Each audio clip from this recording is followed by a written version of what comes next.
Hello guys! For today's video, ang gagawin namin ngayon is since tulad nga na sinabi ko sa inyo na si mother ay mataas ang kanyang blood sugar, so ipapakita ko sa inyo guys kung paano mag-inject ng insulin. So halika guys, tingnan natin, kunin natin sa ref yung kanyang insulin na i-inject kay mother.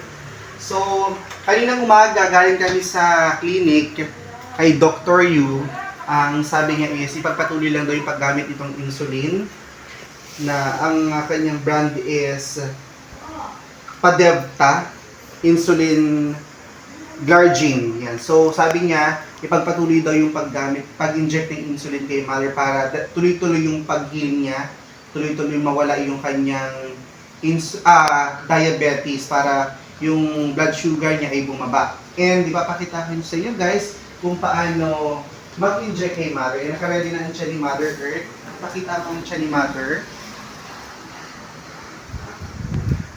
Go. So, eto guys, ipapakita ko sa inyo.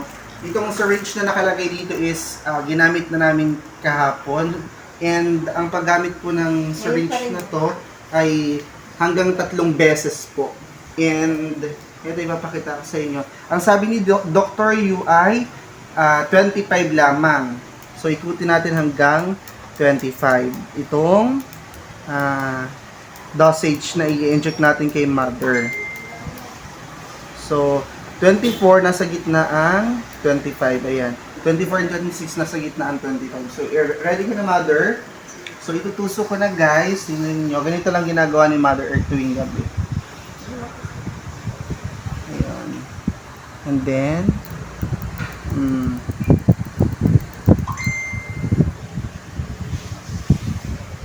ayan na.